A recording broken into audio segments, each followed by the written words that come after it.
ನಮಸ್ಕಾರ. ಭಾವನಾ ವಾರ್ತೆಗೆ ಸ್ವಾಗತ. ನಾನು ಉಷಾ ಭವಾನಿ ಶಂಕರ್. ವಾರ್ತೆಗಳ ವಿವರ. ಹೊನ್ನಾವರ ತಾಲೂಕಿನ ಸಾಲ್ಕೋಡ್ ಗ್ರಾಮ ಪಂಚಾಯತ್ ವ್ಯಾಪ್ತಿಯಲ್ಲಿ ನಡೆದ ಜೆಜೆಎಂ ಕಾಮಗಾರಿಯಲ್ಲಿ ಆದ ಅಸಮರ್ಪಕತೆಗೆ ಅಧಿಕಾರಿಗಳು ಹಾಗೂ ಗುತ್ತಿಗೆದಾರರು ಕಾರಣ ಎಂದು ಗ್ರಾಮ ಪಂಚಾಯತ್ ಸದಸ್ಯರು ಗಂಭೀರ ಆರೋಪ ಮಾಡಿದ್ದಾರೆ. ಸಾಲ್ಕೋಡ್ ಗ್ರಾಮ ಪಂಚಾಯತ್ ವ್ಯಾಪ್ತಿಯ ಜಲಜೀವನ್ ಮಿಷನ್ ಯೋಜನೆಯ ಕಾಮಗಾರಿಯಲ್ಲಿ ಅಧಿಕಾರಿಗಳ ಲೋಪದಿಂದ ಅಸಮರ್ಪಕ ಕಾಮಗಾರಿ ಆಗಿರುವುದಲ್ಲದೆ ಗ್ರಾಮ ಪಂಚಾಯತ್ ಸದಸ್ಯರ ಅಭಿಪ್ರಾಯವನ್ನು ಲೆಕ್ಕಿಸದೆ ಮನಸ್ಸು ಇಚ್ಛೆ ಕಾಮಗಾರಿ ನಡೆಸಿದ್ದಾರೆ ಎಂದು ಸಾಲ್ಕೋಡ್ ಗ್ರಾಮ ಪಂಚಾಯತ್ನ ಕೆಲ ಸದಸ್ಯರು ಮಾಧ್ಯಮದ ಮೂಲಕ ಹೇಳಿಕೆ ನೀಡಿದ್ದಾರೆ. ಇತ್ತೀಚೆಗೆ ಕರುನಾಡ ವಿಜಯ ಸೇನೆ ಸಂಘಟನೆ ಸಾಲ್ಕೋಡ್ ಗ್ರಾಮ ಪಂಚಾಯತ್ ವ್ಯಾಪ್ತಿಯಲ್ಲಿ ನಡೆದ ಜೆಜೆಎಂ ಕಾಮಗಾರಿಯಲ್ಲಿ ಅಸಮರ್ಪಕ ಕಾಮಗಾರಿ ಹಾಗೂ ಭ್ರಷ್ಟಾಚಾರ ನಡೆಸಿದ್ದು, ಇದರಲ್ಲಿ ಗ್ರಾಮ ಪಂಚಾಯಿತಿ ಸದಸ್ಯರು ಭಾಗಿಯಾಗಿರುವ ಬಗ್ಗೆ ಪತ್ರಿಕಾಗೋಷ್ಠಿಯಲ್ಲಿ ಆರೋಪಿಸಿದ್ದ ಹಿನ್ನೆಲೆ ಈ ಬಗ್ಗೆ ಸಾಲ್ಕೋಡ್ ಗ್ರಾಮ ಪಂಚಾಯತ್ ಸಭಾಭವನದಲ್ಲಿ ನಡೆದ ಪತ್ರಿಕಾಗೋಷ್ಠಿಯಲ್ಲಿ ಗ್ರಾಮ ಪಂಚಾಯಿತಿ ಉಪಾಧ್ಯಕ್ಷ ಬಾಲಚಂದ್ರ ನಾಯ್ಕ್, ಸದಸ್ಯರಾದ ರಜನಿ ನಾಯ್ಕ್, ಸಚಿನ್ ನಾಯ್ಕ್ ಮತ್ತಿತರರು ಪ್ರತಿಕ್ರಿಯಿಸಿದರು. ಈಗಾಗಲೇ ಆರೋಪ ಮಾಡಿ ಏನು ಕರುನಾಡ ವಿಜಯ ಸೇನೆ ಅವರು ಮಾಡಿದಂತ ಆರೋಪ ಏನಿದೆ ಅದನ್ನ ನಾವು ರಜನಿ ನಾಯ್ಕ್ ಅವರು ಹೇಳಿದಾಗೆ ನಾವು ಖಂಡಿಸ್ತೀವಿ. ಯಾಕಂದ್ರೆ ಇದರಲ್ಲಿ ನಮ್ಮ ಪಂಚಾಯತ್ ಮೆಂಬರ್ ಅವರ ಯಾವುದೇ ಹಸ್ತಕ್ಷೇಪ ಇಲ್ಲ, ಯಾರು ಅದರಲ್ಲಿ ಭಾಗವಹಿಸಿಲ್ಲ ಅನ್ನುವಂಥದ್ದು ನಾವು ಧೈರ್ಯದಿಂದ ಹೇಳ್ತಾ ಇದ್ದೇವೆ. ಅದು ಒಂದ್ ವೇಳೆ ಅವರ ಹತ್ರ ಮಾಹಿತಿಯಲ್ಲಿದ್ರೆ ಅವರು ನೇರವಾಗಿ ಅವರ ಹೆಸರನ್ನು ಸಮೇತ ಅವರು ಪ್ರಸ್ತಾಪ ಮಾಡಬಹುದು. ಹಾಗೆ ಮತ್ತೊಂದು ಈ ಒಂದು ಕಾಮಗಾರಿ ಏನಿದೆ ನಮ್ಮ ಮಾಹಿತಿಯನ್ನ ಕೇಳಿದಾಗ ನಮ್ಗೆ ಕೆಲವಷ್ಟು ಮಾಹಿತಿಗಳು ಇಂಜಿನಿಯರ್ ಎಲ್ಲ ಏನು ಹೇಳಿದ್ದಾರೆ. ಬಟ್ ಈ ಒಂದು ಕಾಮಗಾರಿಯಲ್ಲಿ ಏನು ಸಂಪೂರ್ಣವಾಗಿದೆ ಅಂತ ತೋರಿಸಿದ್ದಾರೆ. ಅದರಲ್ಲಿ 41 ಲಕ್ಷ ಏನೋ ಬಿಲ್ ಮಾಡಿದ್ದಾರೆ ಅಂತ ಹೇಳಿ ತೋರಿಸಿದ್ದಾರೆ. ನಮಗೆ ನಾವು ಪಂಚಾಯತಿ ಮಾಹಿತಿ ಬಂದಾಗ ಹ್ಯಾಂಡ್ ಓವರ್ ಮಾಡ್ಬೇಕಂತ ಕೇಳಿದಾಗ ನಾವು ಸಂಪೂರ್ಣವಾಗಿ ನಾವು ಅದನ್ನ ತಿರಸ್ಕಾರ ಮಾಡಿದ್ವಿ. ಯಾಕಂತ ಹೇಳಿದ್ರೆ ನೀರು ಸರಿಯಾದ ಸಪ್ಲೈ ಆಗ್ತಾ ಇಲ್ಲ, ಪ್ರೆಷರ್ ಸರಿಯಾಗಿ ಹೋಗ್ತಾ ಇರುವಂತಹ ಕಾರಣವನ್ನು ಕೊಟ್ಟಿದ್ರು. ಅದನ್ನ ನಾವು ವಿರೋಧ ಮಾಡಿ ಅದಕ್ಕೆ ನಾವು 15 ದಿವಸಗಳ ಕಾಲ ಅದಕ್ಕೆ ಏನು ಒಂದು ತಾತ್ಕಾಲಿಕವಾಗಿ ಒಂದು ತಡೆಯನ್ನು ಹಾಕಿದ್ವಿ. ಅದು ಅವ್ರಿಗೆ ನಮ್ಗೆ ಕ್ಲಿಯರಿಟಿ ಇನ್ನೂ ಕೊಟ್ಟಿಲ್ಲ. ಸುಮಾರು 1.5 ವರ್ಷ ಆಯ್ತು. ಅದರಲ್ಲಿ ಏನಿದೆ ಅಂತ ಹೇಳಿದ್ರೆ ಕರ್ಕಿ ಗ್ರಾಮ ಕುಡಿಯುವ ಯೋಜನೆಯಲ್ಲಿ ನೀರನ್ನ ನಾವು ಸಪ್ಲೈ ಮಾಡಿದಾಗ ಅದನ್ನ ಸಾಲ್ವ್ ಮಾಡ್ತೀವಿ ಆ ಟ್ಯಾಂಕ್ ಅನ್ನುವಂಥದ್ದು ಮಾಹಿತಿನ ಅವರು ನಮ್ಗೆ ಇಲ್ಲಿ ಕೊಟ್ಟಿರುವಂತದ್ದು ಕಾಣಿಸ್ತಾ ಇದೆ. ಇದರಲ್ಲಿ ಪಂಚಾಯತ್ ಮೆಂಬರ್ ಅವರು ಯಾವುದೇ ಹಸ್ತಕ್ಷೇಪ ಇಲ್ಲ. ಇದಕ್ಕೆಲ್ಲ ಕಾರಣ ಅಧಿಕಾರಿಗಳು, ಈ ಒಂದು ಇಂಜಿನಿಯರ್ಗಳು ಆಗಿರ್ತಾರೆ. ಯಾಕಂತ ಹೇಳಿದ್ರೆ ಅವರು ಎಸ್ಟಿಮೇಟ್ ಟೆಕ್ನಿಕಲ್ ಅನ್ನ ಮಾಡಿರುವಂತವ್ರು ಅವ್ರ ಮುಖಾಂತರ ಇದು ಬಂದಿರೋದ್ರಿಂದ ಈ ಯೋಜನೆ ಕಾಮಗಾರಿ ಸ್ಟಾರ್ಟ್ ಆಗಿರೋದ್ರಿಂದ ಅವರಿಗೆ ಎಲ್ಲಿ ಮಾಡಿದ್ರೆ ನೀರು ಸರಿಯಾಗಿ ಸಪ್ಲೈ ಆಗ್ತದೆ ಅನ್ನುವಂಥದ್ದು ಅವ್ರಿಗೆ ಬೇಕಿತ್ತು, ಇಂಜಿನಿಯರ್ಗಾಗ್ಲಿ ಮತ್ತೆ ಈಗ ಕಾಂಟ್ರಾಕ್ಟ್ ಗುತ್ತಿಗೆದವರಿಗಾಗ್ಲಿ. ಈಗ ಅವ್ರು ಕಾಮಗಾರಿ ಮುಗಿಸ್ಬಿಟ್ಟು ಹಂಗೆ ಬಿಲ್ ಮಾಡ್ಕೊಂಡು ಹೋಗಿದ್ದಾರೆ ಅಂತ ಹೇಳೋದಕ್ಕೆ ನಾವು ಪಂಚಾಯತ್ನು ಇದಕ್ಕೆ ವಿರೋಧಿಸ್ತೀವಿ. ಈ ಕರುನಾಡ ವಿಜೇಷನ ಏನು ಮಾಡಿದಾರೆ ಅದನ್ನು ನಾವು ಅದಕ್ಕೆ ನಮ್ದು ಆಬ್ಜೆಕ್ಷನ್ ಅಲ್ಲ. ಬಟ್ ನಮ್ಮ ಪಂಚಾಯತ್ ಜನಪ್ರತಿನಿಧಿಗಳನ್ನ ಅವರು ತಗೊಂಡಿದ್ದಾರೆ, ಅದು ನಾವು ಅದನ್ನ ಮಾತ್ರ ಖಂಡಿಸುವಂತ ಕೆಲಸವನ್ನ ಮಾಡಿದ್ವಿ. ಬಿಟ್ರೆ ಈ ಕಾಮಗಾರಿಯಲ್ಲಿ ಲೋಪದೋಷಗಳು ಇಡೀ ಎಲ್ಲಾ ಪಂಚಾಯತಿಗಳಲ್ಲೂ ಆಗಿದೆ ಅನ್ನುವಂಥದ್ದನ್ನು ಹೇಳಿದ್ದಾರೆ. ದಯವಿಟ್ಟು ಮುಂದಿನ ದಿವಸಗಳಲ್ಲಿ ಇಂಥದ್ದನ್ನ ಜನರ ಮುಂದೆ ತಂದು ಈ ಬೆಳಕಿಗೆ ತಂದು ಅದನ್ನ ಸಾಲ್ವ್ ಮಾಡುವಂತ ಕೆಲಸ ನಾವೆಲ್ಲ ಸೇರಿ ಮಾಡೋಣ ಅಂತ ಹೇಳ್ತಾ ಈ ಮೂಲಕ ನನ್ನ ಮಾತನ್ನ ಮಾತಾಡ್ತೇನೆ. ಫೋನ್ ಮಾಡಿಲ್ಲ, ಉಪಾಧ್ಯಕ್ಷರಿಗೂ ಫೋನ್ ಮಾಡಿಲ್ಲ, ಯಾವ್ದು ಮೆಂಬರ್ ಸಹಿತ ಫೋನ್ ಮಾಡಿಲ್ಲ. ಅವರಿಗೆ ನಾವೇನಾದ್ರೂ ಅಧಿಕೃತ ಮಾಹಿತಿ ಬೇಕು ಅಂತಿದ್ರೆ ಡೈರೆಕ್ಟ್ ಬಂದು ವಿಡಿಯೋದನ್ನ ಸಂಪರ್ಕ ಮಾಡಬಹುದು ಅಥವಾ ಪಂಚಾಯತ್ ಬಂದು ಕೇಳ್ಬೋದು. ನಮ್ಮ ಒಂದು ಆರೋಪ ಅಂದ್ರೆ ನಮ್ಮಲ್ಲೇ ಜನಪ್ರತಿನಿಧಿಗಳು ಶಾಮೀಲ್ ಇದ್ದಾರೆ ಅನ್ನುವಂಥದ್ದು ಅವ್ಯವಹಾರ ಅಂತ ಹೇಳಿದ್ದಾರೆ. ಅದ್ರ ಬಗ್ಗೆ ನಮ್ದು ಕ್ಲಿಯರಿಟಿ ಕೊಡ್ಲಿಕ್ಕೆ ನಮ್ಮ ಪಂಚಾಯತ್ ಏನಿದೆ ಅವ್ರೇನ್ ಹೇಳ್ತಿದ್ದಾರೆ ಇದ್ರಲ್ಲಿ ನಾವು ಕೊಟ್ಟಿರೋ ಹ್ಯಾಂಡ್ ಓವರ್ ಲೆಟರ್ ಅಲ್ಲಿ ಅವ್ರೇನು ನೀರು ಸಪ್ಲೈ ಆಗಿಲ್ಲ ಅನ್ನುವಂತ ಕಾರಣದಲ್ಲಿ ಏನು ಉತ್ತರ ಕೊಟ್ಟಿದ್ದಾರೆ ಅಂತ ಹೇಳಿದ್ರೆ, ನಮಗೆ ಅಧಿಕಾರಿಗಳು 2 ವರ್ಷದಲ್ಲಿ ಈ ಏನು ಬಹುಗ್ರಾಮ ಯೋಜನೆಯ ನೀರು ಅಲ್ಲಿ ಮೇಲ್ಗಡೆ ಒಂದು ಟ್ಯಾಂಕಿ ಆಗ್ತದೆ, ಅದರ ಸಪ್ಲೈ ಆದ್ಮೇಲೆ ಆ ಟಾಕಿಯಿಂದ ನಾವು ಈ ಒಂದು ಇದಕ್ಕೆ ಕೊಟ್ಟು ಇಲ್ಲಿರುವಂತ ಟಾಕಿ ಏನ್ ಪ್ರಾಬ್ಲಮ್ ಆಗಿದೆ ಅದನ್ನ ಟೆಕ್ನಿಕಲ್ ಇಶ್ಯೂನ ನಾವು ಸಾಲ್ವ್ ಮಾಡಿಕೊಡ್ತೀವಿ ಅನ್ನೋದನ್ನ ಇದರಲ್ಲಿ ತೋರಿಸಿದ್ದಾರೆ. ಯಾವ್ದ್ರಲ್ಲಿ ನಮ್ಮ ಲೆಟರ್ ಅಲ್ಲಿ ತೋರಿಸಿದ್ದಾರೆ ಅವರು. ತೋರಿಸಿದ್ಮೇಲೆ ನಾವೇನ್ ಹೇಳ್ತೀವಿ, ನಾವು ಅಷ್ಟು ಜನ ನಾವು ಪಂಚಾಯತ್ ಮೇಲೆ ವಿರೋಧ ಮಾಡಿದೀವಿ, ನೀವು ನೀರು ಬರ್ತದೆ ನಾವು ಹೆಡ್ ಔಟ್ ತಗೊಂಡಿದ್ದೀವಿ, ಯಾವ ಕಾರಣಕ್ಕೂ ಬಿಲ್ ಮಾಡ್ಲಿಕ್ಕೆ ನಮ್ಗೆ ಅವಕಾಶ ಇಲ್ಲ ಅಂತ ಹೇಳಿದಾಗ ಅವ್ರ ರಿಕ್ವೆಸ್ಟ್ ಮೇರೆಗೆ ನಾವು ತಾತ್ಕಾಲಿಕವಾಗಿ ಒಂದು ಹೆಡ್ ಔಟ್ ಮಾಡ್ಕೊಳ್ತೀವಿ. ಕರ್ಕಿಂದ ನೀವು ಈ ಬರ್ತಾರೆ ಅದರ ಗಂಗಾಧರ ಮಾಡಿ ತರ್ತಾರೆ. ಅಂದ್ರೆ ಅದಕ್ಕೆ ಏನು ಖರ್ಚಾಗ್ತಾರೆ, ಪೈಪ್ಲೈನ್ ಮಾಡ್ತಾರೆ, ದುಡ್ಡು ಹಾಕ್ತಾರೆ, ಬಿಲ್ ಮಾಡ್ತಾರೆ, ಎಲ್ಲದೂ ಮಾಡ್ತಾರೆ. ಅಂದ್ರೆ ಅದು ಟೋಟಲಿ ಮತ್ತೊಂದು ಒಂದು ಹೊಸ ಖರ್ಚುಗಳು ಬೇರೆ. ಇವ್ರು ಏನಾಗ್ತಾರೆ, ಅದರಿಂದ ನಾವು ನೀರು ಕೊಡ್ತೇವೆ ಅಂತಾರೆ. ಅಂದ್ರೆ ಈ 40 ಲಕ್ಷ ಹಾಕೋ ಜನತೆ ಈ ಒಂದು ಟಾಕಿಯಿಂದ ಇಲ್ಲಿ ಕೆರೆಕೋಣಕ್ಕೆ ಎಲ್ಲಿ ಸಪ್ಲೈ ಹೋಗ್ಲಿಕ್ಕೆ ಆ ಟ್ಯಾಕಿ ಯೂಸ್ ಆಗುತ್ತೆ, ಆ ಇದರಿಂದ ಅಲ್ಲಿ ಮನೆಗಳಿಗೆ ಕೊಟ್ಬಿಟ್ಟು ಇಲ್ಲಿ ಏನ್ ನೀರು ಬರ್ತಿರೋ ಅದು ಅವ್ರು ನಮ್ಗೆ ಆನ್ಸರ್ ಕೊಟ್ಟಿರೋದು. ಇದಕ್ಕೆಲ್ಲ ಸಂಪೂರ್ಣವಾಗಿ ಜವಾಬ್ದಾರಿ ಯಾರಾಗಿರ್ತಾರೆ ಅಂತ ಹೇಳ್ತಾರೆ ಸರ್, ಅಧಿಕಾರಿಗಳು. ಟೆಕ್ನಿಕಲ್ ಪ್ರಾಬ್ಲಮ್ ಅಧಿಕಾರಿಗಳಿಂದ ಆಗಿರೋದ್ರಿಂದ, ಇಂಜಿನಿಯರ್ ಎಸ್ಟಿಮೇಟ್ ಎಲ್ಲಿ ಪ್ಲಾನಿಂಗ್ ಏನಾಗಬೇಕಿತ್ತು ಅದು ಅವ್ರ ಪ್ರಾಬ್ಲಮ್ ಇರೋದ್ರಿಂದ ಅದು ಅವ್ರ ಮೇಲೆ ಹೊಣೆ ಆಗ್ತದೆ. ಬಿಟ್ರೆ ಈ ಜನಪ್ರತಿನಿಧಿಗಳು ನಮ್ಮ ಯಾರ ಮೇಲೆ ನಾವು ಅದನ್ನ ಕಾಳಜಿಯಿಂದ ನೋಡಿದೀವಿ. ಅದಕ್ಕೆ ಏನ್ ನೀರ್ ಕೊಡ್ಬೇಕು, ಕ್ಯೂರಿಂಗ್ ಏನ್ ಮಾಡ್ಬೇಕು ಅದೆಲ್ಲ ಪ್ರತಿಯೊಂದು ನಾವು ನೋಡಿದೀವಿ. ಆದ್ರೆ ನೀರ್ ಬರುದಿಲ್ಲ ಅಂತ ನಮಗೆ ಏನ್ ಗೊತ್ತಿರುತ್ತೆ, ನಾವು ಕೇಳಿದಾಗ ಅವ್ರು ಆನ್ಸರ್ ಮಾಡಿದ್ರು ನಾವು ಹೇಳಿಲ್ಲ. ಕರುನಾಡ ವಿಜಯ ಸೇನೆ ಸುಳ್ಳು ಆರೋಪಿಸಿದ್ದಾರೆ. ನಾವೆಲ್ಲ ಇದನ್ನು ಖಂಡಿಸುತ್ತೇವೆ. ಕಾಮಗಾರಿ ಮುಗಿದಿದ್ದರೂ ಪಂಚಾಯತ್ದಿಂದ ಅಪ್ರೂವಲ್ ಕೊಟ್ಟಿಲ್ಲ. 2021-22ನೇ ಸಾಲಿನ ಬ್ಯಾಚ್ 2 ಜೆಜೆಎಂ ಯೋಜನೆ ಅಡಿ ಆದ ಕಾಮಗಾರಿಯಿಂದ 50,000 ಲೀಟರ್ ಸಾಮರ್ಥ್ಯದ ಮೇಲ್ಮಟ್ಟದ ಜಲಸಂಗ್ರಹಗಾರದ ಮೂಲಕ 51 ಮನೆಗಳಿಗೆ ನೀರಿನ ಸಂಪರ್ಕ ಆಗಿತ್ತು. ಟ್ರಯಲ್ ರನ್ ವೇಳೆ ಏಕಕಾಲದಲ್ಲಿ 51 ಮನೆಗಳಿಗೆ ನೀರು ಪೂರೈಕೆ ಆಗದ ಕಾರಣ ಹಾಗೂ 13 ಮನೆಗಳಿಗೆ ನೀರಿನ ಸಂಪರ್ಕ ಒದಗಿಸುವುದು ಬಾಕಿ ಇರುವುದರಿಂದ ಬೋರ್ವೆಲ್ ನೀರನ್ನು ನೇರವಾಗಿ ಪಂಪಿಂಗ್ ಮೂಲಕ ಸಂಪರ್ಕ ಮಾಡಿರುವ ಬಗ್ಗೆ ತಿಳಿಸಿದರು. ಈ ಯೋಜನೆಯ ಕಿರಿಯ ಇಂಜಿನಿಯರ್ ಮಾನಸ ಹಿರಿಯ ಇಂಜಿನಿಯರ್ ಅವರಾಗಿದ್ದು ಅವರ ಬಳಿ ಹೆಚ್ಚಿನ ಮಾಹಿತಿ ಇದೆ ಎಂದರು. ಗ್ರಾಮ ಪಂಚಾಯತ್ ಸದಸ್ಯ ಸಚಿನ್ ನಾಯ್ಕ್ ಮಾತನಾಡಿ, ಈ ಯೋಜನೆಯಲ್ಲಿ ಪಂಚಾಯತ್ ಸದಸ್ಯರ ಹಸ್ತಕ್ಷೇಪ ಇಲ್ಲ. ಯಾರಾದರೂ ಸದಸ್ಯರ ಹಸ್ತಕ್ಷೇಪದ ಮಾಹಿತಿ ಇದ್ದರೆ ಕರುನಾಡ ವಿಜಯ ಸೇನೆ ಸಂಘಟನೆಯವರು ನೇರವಾಗಿ ಹೆಸರು ಹೇಳಬೇಕು. 41 ಲಕ್ಷ ಬಿಲ್ ಆಗಿದೆ ಎಂದು ಅಧಿಕಾರಿಗಳು ಹೇಳಿದ್ದರು. ಪಂಚಾಯತ್ಗೆ ಹ್ಯಾಂಡ್ ಓವರ್ ಮಾಡುವಾಗ ನೀರು ಸಮರ್ಪಕ ಆಗಿರದ ಬಗ್ಗೆ ಪಂಚಾಯತ್ ವತಿಯಿಂದ ತಡೆ ಹಾಕಿದ್ದರು. ಕಳೆದ 1.5 ವರ್ಷದಿಂದ ಕಾಮಗಾರಿ ವಿವರವೂ ನೀಡಿಲ್ಲ ಎಂದರು. ಈ ವೇಳೆ ಗ್ರಾಮ ಪಂಚಾಯತ್ ಅಧ್ಯಕ್ಷೆ ಯಮುನಾ ನಾಯ್ಕ್, ಗಣಪತಿ ಭಟ್, ಆಶಾ ಮಡಿವಾಳ್, ಗಣಪತಿ ಭಟ್, ಪಾತ್ರೋನ್ ಮೆಂಡಿಸ್, ಲಕ್ಷ್ಮೀ ಮುಕ್ರಿ ಉಪಸ್ಥಿತರಿದ್ದರು. ಭಾವನಾ ಟಿವಿಗಾಗಿ ವಿಶ್ವನಾಥ್ ಸಾಲ್ಕೋಡ್, ಹೊನ್ನಾವರ. ಭಟ್ಕಳದ Shri Guruvidyadhiraja the new English ಕಾಲೇಜಿನಲ್ಲಿ ಸಂಸ್ಕಾರ ಸುಧಾ ನೈತಿಕ ಮೌಲ್ಯಗಳ ಶಿಕ್ಷಣ ಮಾಲಿಕೆಯಲ್ಲಿ ಅನಾಪಾನಸತಿ ಧ್ಯಾನದ ಕುರಿತು ಉಪನ್ಯಾಸ. ವಿದ್ಯಾರ್ಥಿಯ ಜೀವನದಲ್ಲಿ ಎದುರಾಗುವ ಸಮಸ್ಯೆಗಳಾದ ಮರೆವು, ಭಯ, ಆತಂಕ, ಉದ್ವೇಗ, ಮಾನಸಿಕ ಖಿನ್ನತೆ, ಹಿಂಜರಿಕೆ ಮುಂತಾದವುಗಳನ್ನು ನಿರಂತರವಾಗಿ ಅನಾಪಾನಸತಿ ಧ್ಯಾನ ಮಾಡುವುದರ ಮೂಲಕ ಹೋಗಲಾಡಿಸುವುದರ ಜೊತೆಗೆ ಏಕಾಗ್ರತೆ, ಆತ್ಮಸ್ಥೈರ್ಯ ಮತ್ತು ಆರೋಗ್ಯವನ್ನು ವೃದ್ಧಿಸಿಕೊಳ್ಳಬಹುದೆಂದು ಪಿರಾಮಿಡ್ ಸ್ಪಿರಿಚುವಲ್ ಸೊಸೈಟಿಯ ಶ್ರೀಮತಿ ದಿವ್ಯಶ್ರೀ ಬೆಂಗಳೂರು ಹೇಳಿದರು. ಅವರು ಭಟ್ಕಳದ Shri Guruvidyadhiraja the new English ಕಾಲೇಜಿನಲ್ಲಿ ಆಯೋಜಿಸಿದ್ದ ಸಂಸ್ಕಾರ ಸುಧಾ ನೈತಿಕ ಮೌಲ್ಯಗಳ ಶಿಕ್ಷಣ ಮಾಲಿಕೆಯ 9ನೇ ಸಂಚಿಕೆಯಲ್ಲಿ ಅನಾಪಾನಸತಿ ಧ್ಯಾನದ ಕುರಿತು ಉಪನ್ಯಾಸ ನೀಡುತ್ತಾ ಹೇಳಿದರು. ಪಿರಾಮಿಡ್ ಸ್ಪಿರಿಚುವಲ್ ಸೊಸೈಟಿಯ ಕೃಷ್ಣಪ್ಪ ರಾಮನಗರ ಪ್ರಾಸ್ತಾವಿಕವಾಗಿ ಮಾತನಾಡಿದರು. ಪ್ರಾಂಶುಪಾಲ ಡಾಕ್ಟರ್ ವೀರೇಂದ್ರ ವಿ ಶಾನ್ಭಾಗ್ ಅಧ್ಯಕ್ಷತೆ ವಹಿಸಿದ್ದರು. ಪಿರಾಮಿಡ್ ಸ್ಪಿರಿಚುವಲ್ ಸೊಸೈಟಿಯ ಸದಸ್ಯರು ಉಪಸ್ಥಿತರಿದ್ದರು. ಉಪನ್ಯಾಸಕ ಶಿವಾನಂದ್ ಭಟ್ ನಿರೂಪಿಸಿದರು. ವಿದ್ಯಾಂಜಲಿ ಶಾಲೆಯ ಮುಖ್ಯೋಪಾಧ್ಯಾಯ ರಾಘವೇಂದ್ರ ಕಾಮತ್ ವಂದಿಸಿದರು. ಉತ್ತರ ಕನ್ನಡ ಜಿಲ್ಲಾ ಕಾರ್ಯನಿರತ ಪತ್ರಕರ್ತರ ಭವನ ಅಭಿವೃದ್ಧಿಗೆ ಹಾಗೂ ಸುವರ್ಣ ಮಹೋತ್ಸವ ಕಾರ್ಯಕ್ರಮಕ್ಕೆ ಅನುದಾನ ನೀಡುವಂತೆ ಸಂಘದ ಜಿಲ್ಲಾಧ್ಯಕ್ಷ ಸುಬ್ರಾಯ್ ಭಟ್ ಬಕ್ಕಳ್ ನೇತೃತ್ವದ ಪತ್ರಕರ್ತರ ನಿಯೋಗ ವಿವಿಧ ಸಚಿವರುಗಳನ್ನು ಭೇಟಿ ಮಾಡಿ ಮನವಿ ಸಲ್ಲಿಸಿದರು. ಬೆಳಗಾವಿಯಲ್ಲಿ ನಡೆಯುತ್ತಿರುವ ಚಳಿಗಾಲದ ಅಧಿವೇಶನದಲ್ಲಿ ಸಚಿವರಾದ ಎಚ್.ಕೆ. ಪಾಟೀಲ್, ಮಂಕಾಳು ವೈದ್ಯ, ಶಾಸಕ ದಿನಕರ್ ಶೆಟ್ಟಿ ಅವರುಗಳನ್ನು ಸೋಮವಾರ ಭೇಟಿ ಮಾಡಿ ಅನುದಾನಕ್ಕಾಗಿ ಮನವಿ ನೀಡಿದರು. ಶಿರಸಿಯಲ್ಲಿರುವ ಜಿಲ್ಲಾ ಪತ್ರಕರ್ತರ ಭವನಕ್ಕೆ 25 ಲಕ್ಷ ರೂಪಾಯಿ ಅನುದಾನ ಹಾಗೂ ಹೊನ್ನಾವರದಲ್ಲಿ 2025ರ ಜನವರಿಯಲ್ಲಿ ನಡೆಯಲಿರುವ ಜಿಲ್ಲಾ ಸಂಘದ ಸುವರ್ಣ ಮಹೋತ್ಸವ ಸಮಾರೋಪ ಸಮಾರಂಭಕ್ಕಾಗಿ ಸಚಿವ ಪಾಟೀಲ್ ಹಾಗೂ ಶಾಸಕ ದಿನಕರ್ ಶೆಟ್ಟಿ ಅವರಲ್ಲಿ ಸಹಕಾರ ನೀಡಲು ವಿನಂತಿಸಿದರು. ಭವನ ನಿರ್ಮಾಣಕ್ಕೆ ಅನುದಾನ ನೀಡುವುದಾಗಿ ಸಚಿವ ವೈದ್ಯ ಭರವಸೆ ನೀಡಿದರು. ಸುವರ್ಣ ಸಂಭ್ರಮದ ಸ್ಮರಣ ಸಂಚಿಕೆಗೆ ಜಾಹೀರಾತು ನೀಡುವುದಾಗಿ ಸಚಿವರು, ಶಾಸಕರು ತಿಳಿಸಿದರು.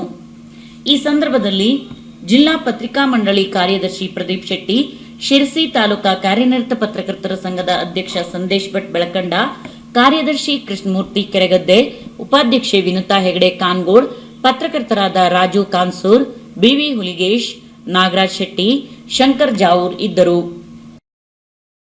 ಕರ್ನಾಟಕ ಭೂ ಕಬಳಿಕೆ ನಿಷೇಧ ಕಾಯ್ದೆಯಡಿಯಲ್ಲಿ ನಗರ ಪ್ರದೇಶದಲ್ಲಿನ ಸರ್ಕಾರಿ ಒಡೆತನದಲ್ಲಿರುವ ಪ್ರದೇಶದ ಒಳಗೆ ಅತಿಕ್ರಮಿಸಿದ್ದಲ್ಲಿ ಭೂಗಳ್ಳರೆಂದು ಪರಿಗಣಿಸಿ ಭೂ ಕಬಳಿಕೆ ಮಾಡುವುದು ನಿಷೇಧ ಮತ್ತು ಕಾನೂನು ಬಾಹಿರ ಎಂದು ಗುರುತಿಸಿ ಶಿಕ್ಷೆಗೆ ಒಳಗಾಗುವ ಸಂಭವವಿದೆ.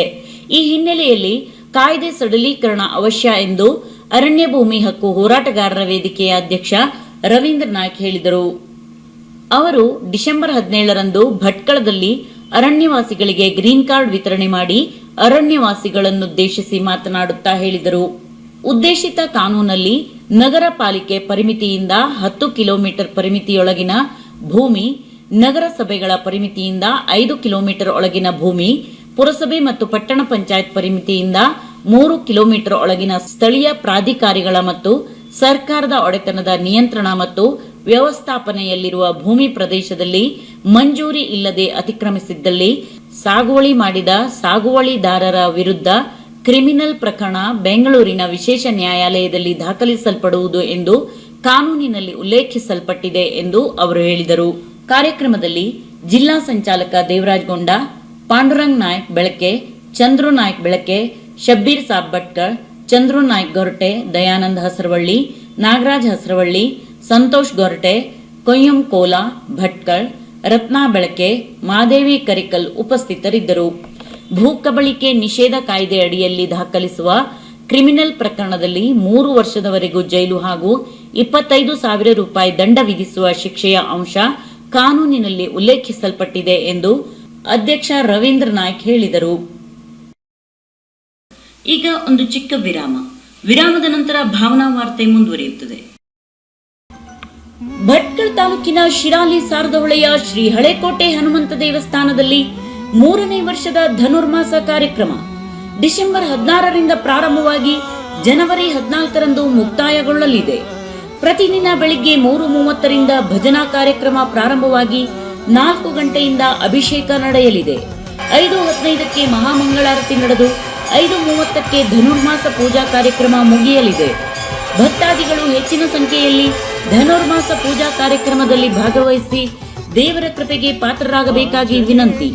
ಸರ್ವರಿಗೂ ಆದರದ ಸ್ವಾಗತ ಕೋರುವವರು ಮೊಕ್ತೇಸರರು, ಅಧ್ಯಕ್ಷರು ಹಾಗೂ ಸರ್ವ ಸದಸ್ಯರು. ಸಾರದಹೊಳೆ ಶ್ರೀ ಹಳೆಕೋಟೆ ಹನುಮಂತ ದೇವಸ್ಥಾನ, ಶಿರಾಲಿ, ತಾಲೂಕ್ ಭಟ್ಕಳ್. ಆಂಜನೇಯನೇ ಆಂಜನೇಯನೇ. Nadeem jewellers, Aisha plaza Bhatkal. ಕಳೆದ 25 ವರ್ಷಗಳಿಂದ ಗ್ರಾಹಕರ ಪ್ರಶಂಸೆಗೆ ಪಾತ್ರವಾದ ನದೀಮ್ ಜುವೆಲ್ಲರ್ಸ್ ಬೆಳ್ಳಿ ಮಹೋತ್ಸವವನ್ನು ಆಚರಿಸಿಕೊಂಡಿದೆ. ಈ ಶುಭ ಸಂದರ್ಭದಲ್ಲಿ ಗ್ರಾಹಕರಿಗೆ ಬಹುಮಾನ ಯೋಜನೆಯನ್ನು ಘೋಷಿಸಿ ಗ್ರಾಹಕರಿಂದ ಪ್ರಶಂಸೆ ಪಡೆದಿದೆ.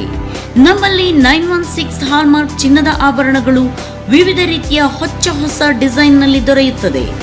ಬನ್ನಿ, ನಿಮಗಿಷ್ಟವಾದ ಆಭರಣ ಖರೀದಿಸಿ, ಧರಿಸಿ, ಸಂಭ್ರಮಿಸಿ.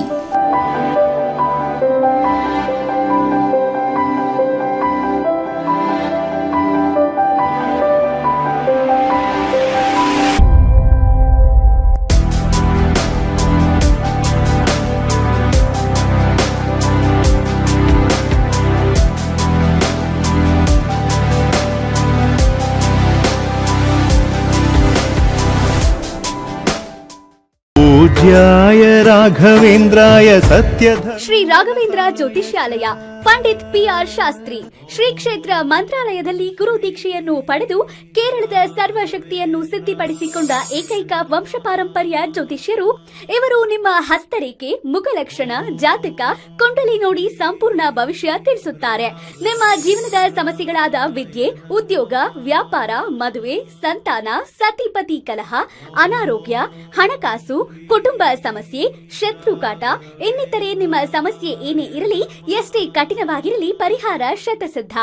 ವಿಶೇಷ ಸೂಚನೆ: ಸ್ತ್ರೀ ಪುರುಷ ಪ್ರೇಮ ವಿಚಾರ, ಮಾಂಗಲ್ಯ ದೋಷ, ಧನವಶ, ದೃಷ್ಟಿ ದೋಷ, ದುಷ್ಟಶಕ್ತಿ ಉಚ್ಚಾಟನೆ, ಮಾಟ ಮಂತ್ರ ಸಮಸ್ಯೆಗಳಿಗೆ ಶೀಘ್ರದಲ್ಲಿ ಶಾಶ್ವತ ಪರಿಹಾರ ಮಾಡುತ್ತಾರೆ.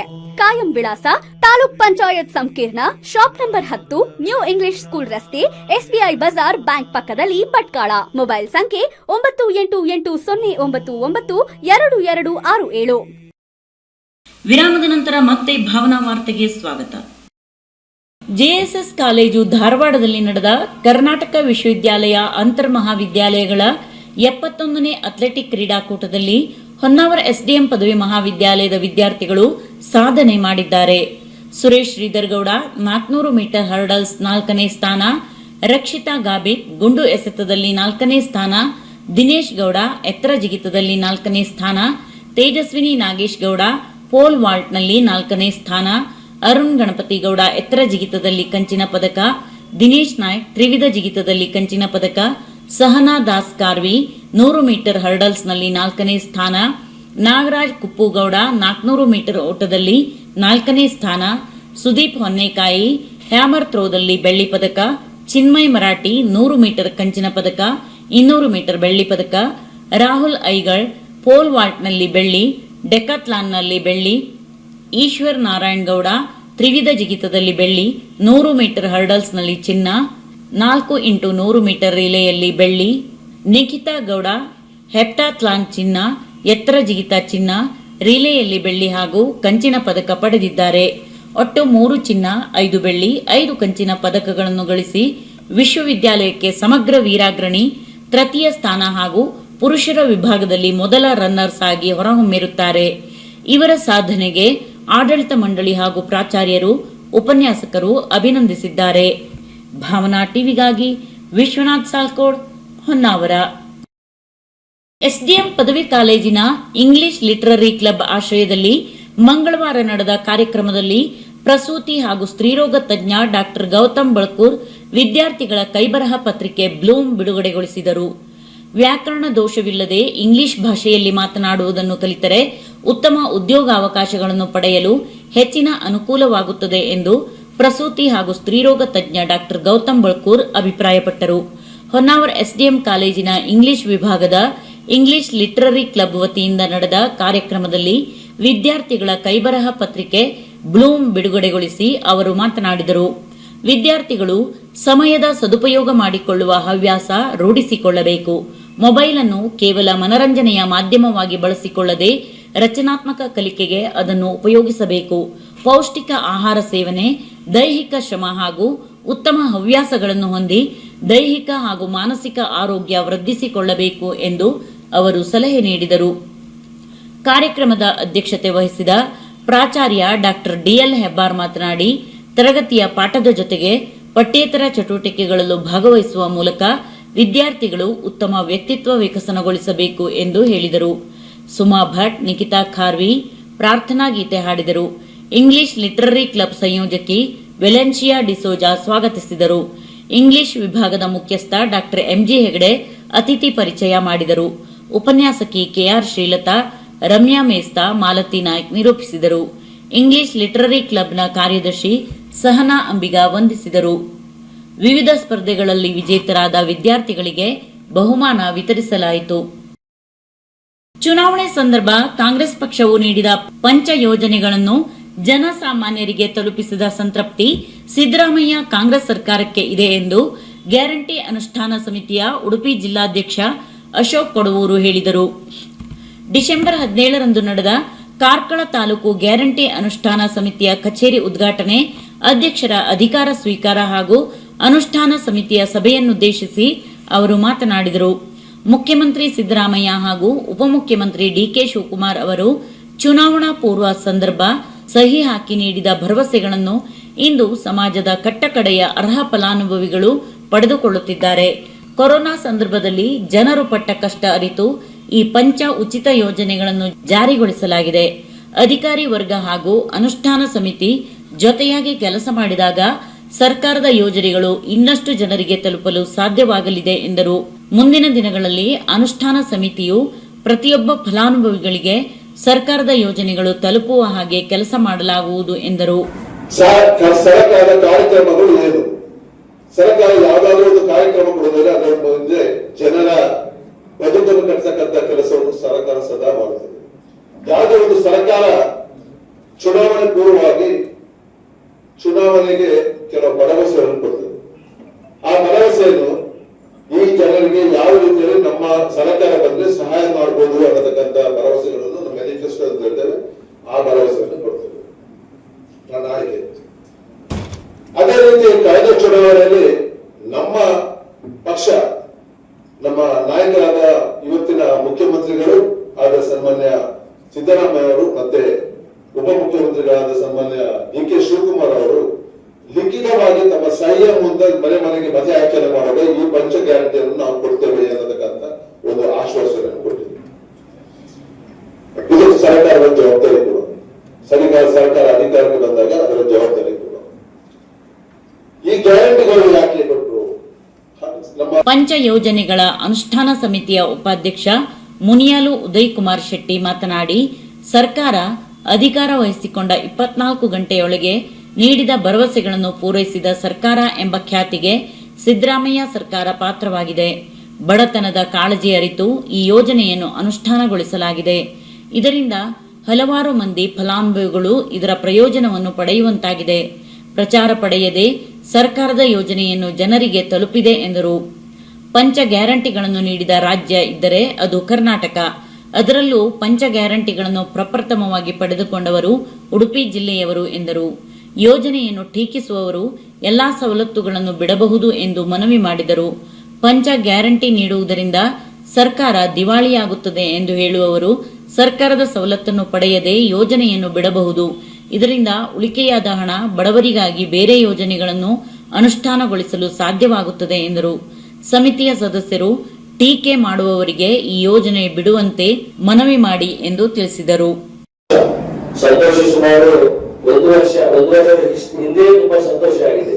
ಸರ್ಕಾರ ಬಂದ ಕೂಡಲೇ ಸಂತೋಷ ಆಗಿದೆ. ಯಾಕಂದ್ರೆ ನಾವು ಯೋಜನೆಯ ಮೂಲಕ ಈ ಸರ್ಕಾರವನ್ನು ಬಹಳ ಸರ್ಕಾರ ಬಂದು 24 ಗಂಟೆ ಒಳಗೆ ಈ ಯೋಜನೆಯ ಒಂದು ಘೋಷಣೆ ಮಾಡಿ ಜನರಿಗೆ ಸಿಗುವಂತ ಮಾಡಿದ ನಮ್ಮ ನೆಚ್ಚಿನ ಈ ರಾಜ್ಯಕಂಡ ಈ ದೇಶಕಂಡ ಒಬ್ಬ ಶ್ರೇಷ್ಠ ಮುಖ್ಯಮಂತ್ರಿಯಾದ ಸಿದ್ದರಾಮಯ್ಯರನ್ನು ಹಾಗೆ ನಮ್ಮ ಉಪಮುಖ್ಯಮಂತ್ರಿಯಾದ DK ಶಿವಕುಮಾರ್ ಅವರನ್ನು ಹಾಗೆ ಸರ್ಕಾರ ಮತ್ತು ಕಾರ್ಯಕರ್ತರಾದ ಎಲ್ಲ ನಮ್ಮ ಹಿರಿಯ ನಾಯಕರಿದ್ದಾರೆ. ನಮ್ಮ ಜಿಲ್ಲೆಯ ನಾಯಕರಿರ್ಬೋದು, ರಾಜ್ಯ ಮಟ್ಟದ ಕಾರ್ಕಳ ತಾಲೂಕು ಅನುಷ್ಠಾನ ಸಮಿತಿಗಳ ಅಧ್ಯಕ್ಷರಾದ ಅಜಿತ್ ಹೆಗಡೆ ಸ್ವಾಗತಿಸಿ ಪ್ರಾಸ್ತಾವಿಕವಾಗಿ ಮಾತನಾಡಿ, ಸರ್ಕಾರದ ಯೋಜನೆಗಳು ಜನಸಾಮಾನ್ಯರಿಗೆ ತಲುಪಲು ಅನುಷ್ಠಾನ ಸಮಿತಿಯು ಕೆಲಸ ಮಾಡಲಿದೆ ಎಂದರು.